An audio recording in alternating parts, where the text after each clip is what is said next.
Freedom is slavery. Oppression is freedom. Oh, and white privilege is nonsense, as white leftist Rachel Dolezal just learned the hard way. Oh, and Norway is a nation of parasites. These are our stories on Periodic Insanity.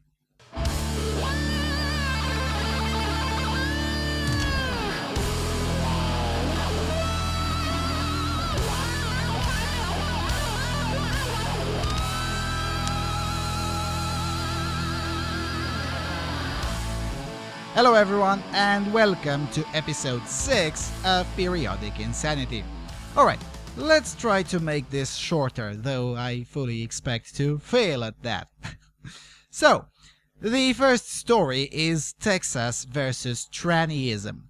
The Texas state government wants to prevent businesses and other establishments from being harassed by local leftist governments who might wish to shove trannyism down their throats and instead allow establishments to make their own policies depending on their own clientele and market niche. Let's take a look. The privacy and safety of Texans is our first priority, not political correctness. We will not respond to threats from the left-wing national groups that are demanding policies that make no sense and that Texans do not support. The first section protects Texas businesses by prohibiting any local government from adopting an ordinance that would prevent a business from making their own policy for dressing rooms, showers, and restrooms.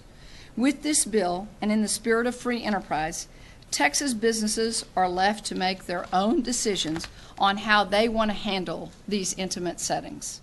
Well, it sounds reasonable, it sounds sensible, doesn't it? Well, for normal people, yes, that is sensible, but for abnormal people and leftists, but I would be repeating myself, freedom is oppressive. Not having the government in everyone's bathrooms is oppression these days. So, to drive that point home, the lefties made an ad which is absolutely hilarious. Let's take a look. Texas lawmakers want to pass SB 6, the bathroom bill, keeping transgender people from using the bathrooms that they identify with. Whoa, wait a second. The bathrooms they identify with?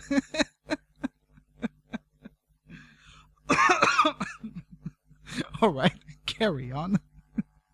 Now we can stop the bill, but there's only one way. You've got to roll up your sleeves, pull down your pants, and pee with LGBT. What? Come on, this can't be real. You gotta take a seat to make a stand. You gotta spray it to say it. Because this isn't a privacy issue. And we can take care of ourselves.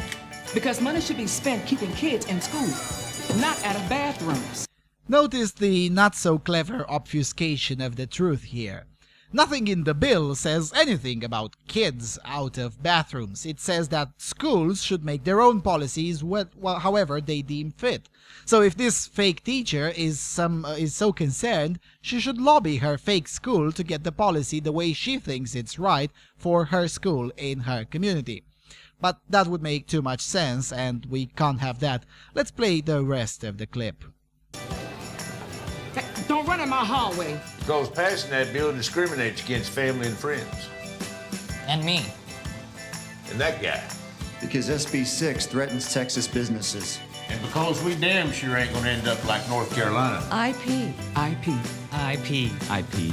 IP with LGBT. Because everybody pees, and everybody deserves a safe place too. IP with LGBT.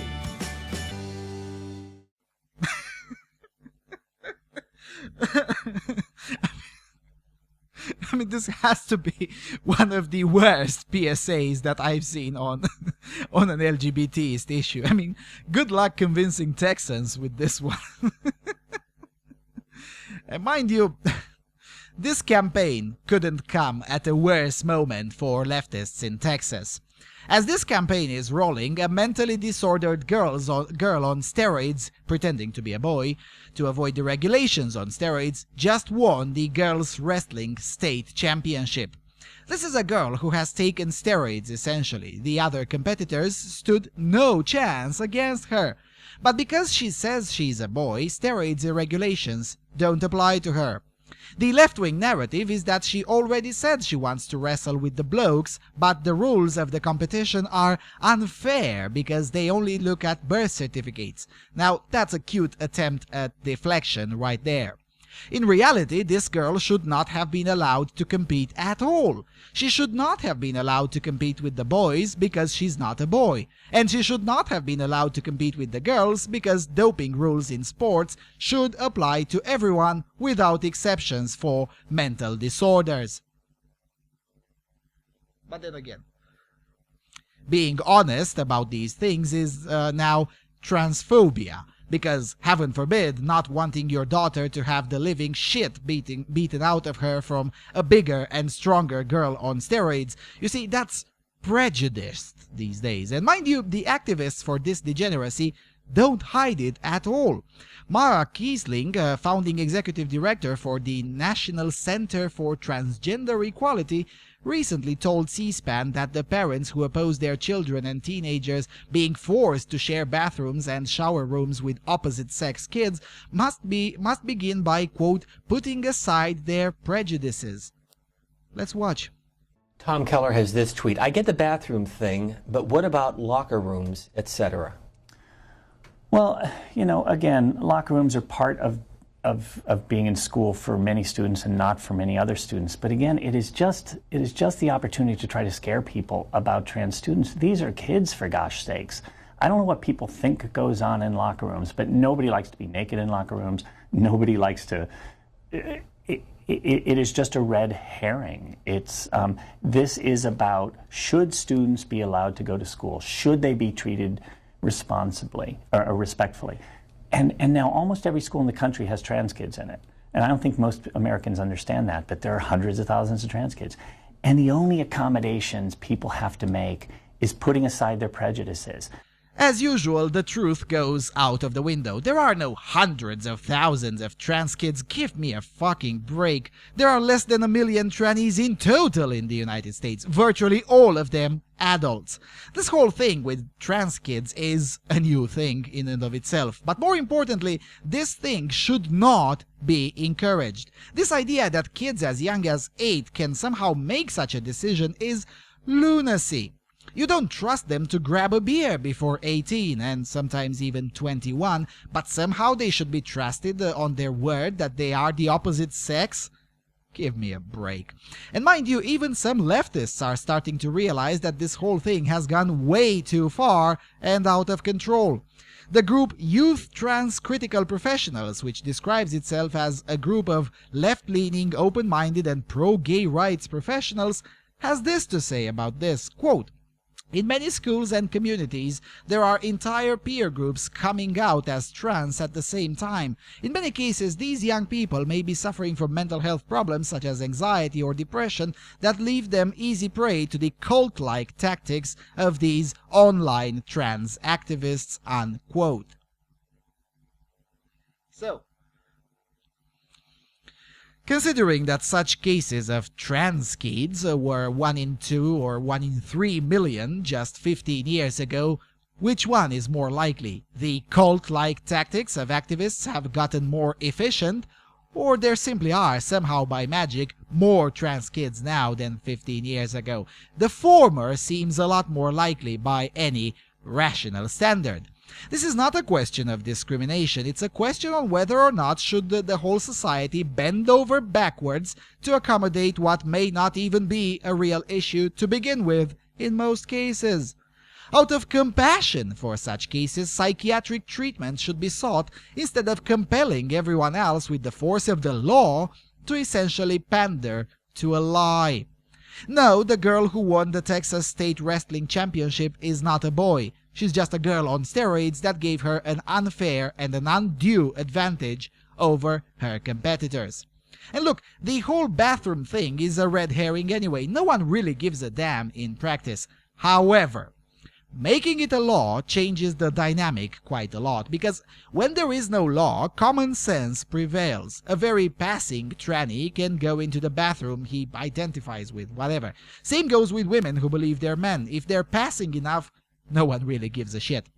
But when you make it a law, that makes it essentially not just okay if I go into a women's bathroom looking the way I look, but also it makes it legally protected in front of adversity. So if the owner of the establishment kicks me out because the women thought I was a creep, I can sue for reparations for having my gender identity and fragile sensibilities harmed.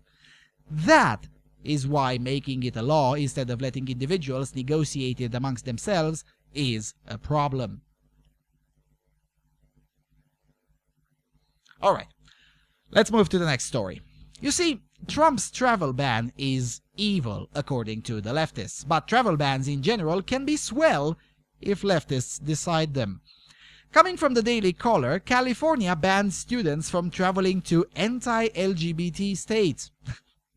It goes like this, quote, California has created a travel ban of its own, which prohibits its own public university students from traveling to anti-LGBT states. The law that went into effect on January the 1st prohibits state-funded travel to states that are not LGBT-friendly, the Los Angeles Times reported Tuesday. The law prevents students of the University of California and California State University from traveling to 4 states outlined by California Attorney General Javier Becerra, including Kansas, Mississippi, North Carolina, and Tennessee. The California State University intends to follow the new state law, a university spokesperson tells the Daily Caller. Inclusivity and diversity are fundamental values of the California State University. California State University wants students to participate in opportunities that support and further their academic success, and the university will follow the law. CSU will encourage students to seek opportunities in states where travel is not prohibited, California State University told the DC. The new law's effects were felt by students at UC Davis, who planned on attending an undergraduate research conference in Tennessee. The new law prevented the students from attending because UC Davis was going to pay for them to go. More than 100 Californians were chosen to be a part of the Council on Undergraduate Research Conference at the University of Memphis in April, but those who attend public universities will not receive funding to go. UC Davis students who were supposed to attend the conference responded to the new law. I don't want any funding on my behalf from the state, my parents or grandparents, to go to a state like Tennessee that discriminates against LGBT people, senior Akacia Keith told the Los Angeles Times. Senior Mark Rivera offered a different take on the situation. Instead of discouraging travel to supposedly backward places, we should encourage travel, otherwise campuses will become more insular and make the problem worse, Rivera told the Los Angeles Times. There are exceptions to the law, however, which allow travel to these states if it was contracted before January the 1st. UCLA's football team is scheduled to play Memphis in September, and Cal State Long Beach Baseball will play North Carolina in March. After these visits, the universities will no longer be able to play games in these states.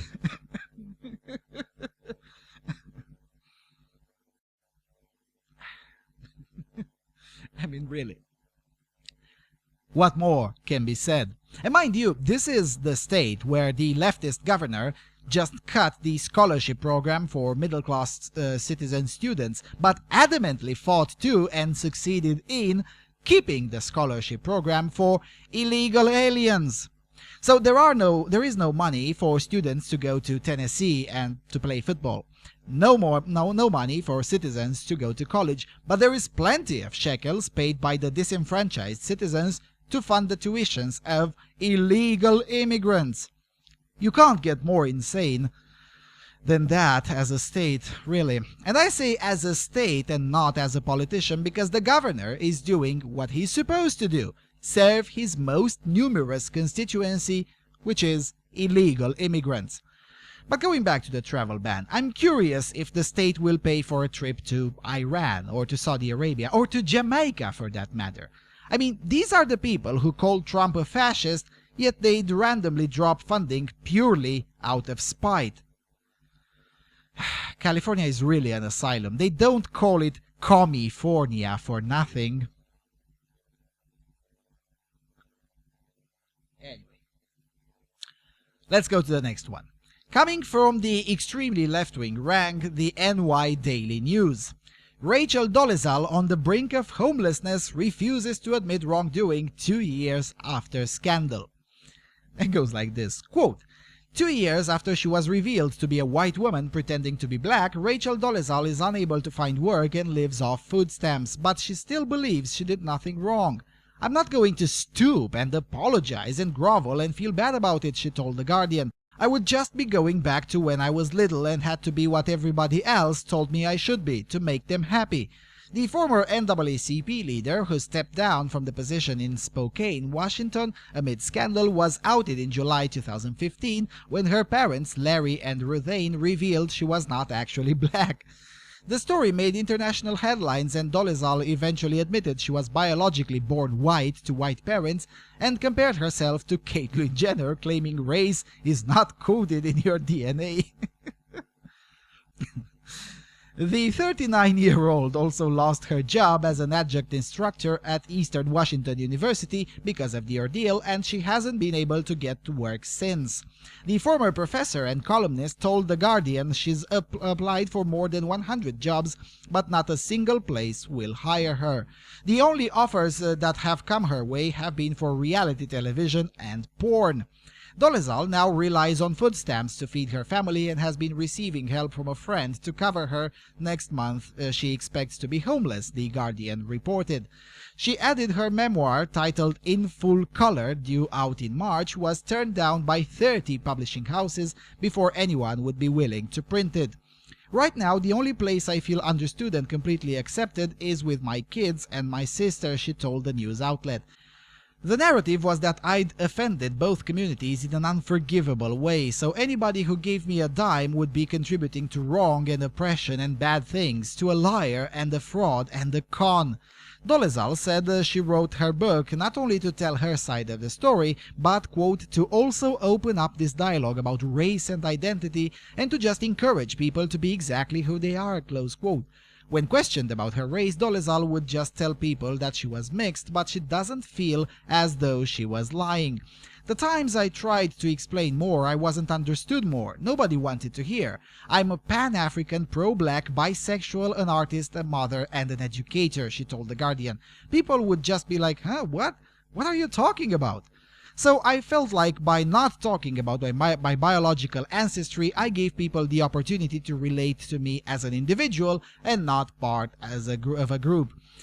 She also noted that she'd never considered going back to being white. No, this is still home to me, Dolezal said. I didn't feel like I'm ever going to be hurt so much that I somehow leave who I am because I am me. It really is who I am. It's not a choice.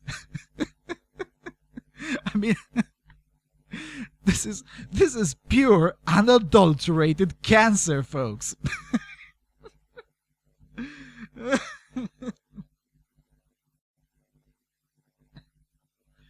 All right, but in all seriousness, if white privilege is so real, why can't she just claim the white privilege and shekels will just fall off from the sky or something? I mean, isn't that how white privilege works? It's interesting, though, that the leftist establishment is willing to accept on their word on anyone who claims to be the opposite sex, but not someone who claims to be of a different race. She basically made the wrong career choice here. Had she claimed she was a man, she would have had much bigger shots at getting diversity points. Now, admittedly, she would have had to claim she's a white man, but hey, life is imperfect. Or she could just lie that she's a mixed white and Native American man. I mean, it worked with Pocahontas for decades, so she stood a good shot. But instead of playing safe, she tried to be the ultimate diversity unicorn by being what social justice warriors on Tumblr would call a trans nigger. What a loon. Anyway, and the last story for this episode coming from Norway. The outlet is CD3, which is a men's magazine of a sort. Women cost the state 113,000 kroner per year more than men. That's almost 13,000 euros. and goes like this, quote, "This is the number which you will not see on Women's Day. An upcoming Statistics Central Bureau, the Central Bureau of Statistics, the SSB report, which is cited in the new Brockman report, brings up statistics which show that equality in Norway has a long way to go. SSB has looked at how much men and women contribute to the public coffers, compared with how much they get back throughout their lives. The Norwegian government finances are entirely dependent on oil revenues. No sex pulls its entire weight in this welfare society. Figures show that both women and men receive more benefits throughout their lives than they contribute, but that women are 6 times more expensive for the state than men. So how much do men and women cost? Men cost 23,000 kroner per year throughout their lives. Women cost 136,000 per year throughout their lives. The difference comes from both that women receive more services and benefits from the state, partly because of the benefit related to children, but also the fact that most women contribute less to the state revenue. Two of the reasons for lower incomes from women is that overall 1 in 3 women in the labor force do not work full-time, and that fewer women than men are employed. 67.7% of women have over 15 years of working, while the figure is 73.4% among men. Men also pay for themselves in adulthood. The report shows that after the state has provided schools and education during childhood and adolescence, the men are a plus proposition for the state in adulthood, while women are still a net expense. Men bring 54,000 kroner extra from the age of 25 onwards on their lifetimes. Women, however, bring 99,000 kroner in minus, in net losses, from the age of 25 onwards and over a lifetime. Now,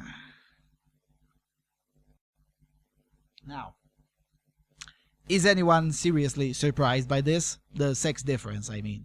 Every single country in which such research has been conducted, no matter if it's a poor country or a rich country, everywhere this kind of research was conducted, the results were always the same. The state is a giant redistributive scheme of men's resources towards women. Always. Without exception so far. I'm still waiting for research to come out of a country where this is not the case. My bet is that there is no such country. A country where women pay more into the system than they draw back.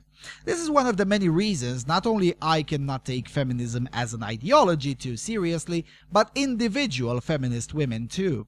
The only attitude that I see as legitimate to individual feminist women is complete and utter disdain. But it's a broader point that I have in mind here, namely that according to these numbers, a significant chunk of the Norwegian population is literally parasitic. I mean, there's just no way to work around that. Which is why I always laugh out loud when a lefty comes in to laud the Norwegian model to me. Norway should be looked at just like Saudi Arabia, a country that doesn't really have much of an economy to speak of and that literally lives off the oil.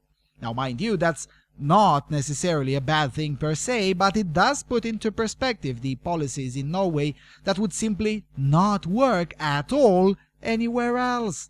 Remember, just a year or two before they found the oil, Norway was beneath communist Hungary in terms of economic output, and Hungary was genuinely oppressed by the Soviet tanks on its own soil at that moment.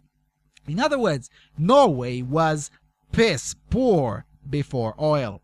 And if you ask older people in Norway, they might sound like old grandpa as they will lash out at the younger folks who take the wealth for granted and don't seem to realize how little of it is really their merit.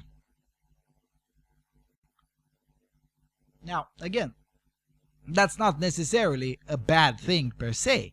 However, this period really does create very weak people, and when oil sales won't go so well, which might happen in the next several decades, that's when shit will hit the fan. Because for now, whatever problem may emerge, the state simply throws a crap ton of money at it and buys the peace. And add in a few drops of totalitarianism, which is quite rife in Norway, and things can appear to go quite well. At least for a while. But when that while will be over, it's gonna be a bumpy ride unless they start taking the necessary steps to curb the extreme entitlement, especially the entitlement of Norwegian women. I mean, yeah, sure, Norwegian women aren't total cunts like Swedish women tend to be, especially younger ones, but they're in the same ballpark.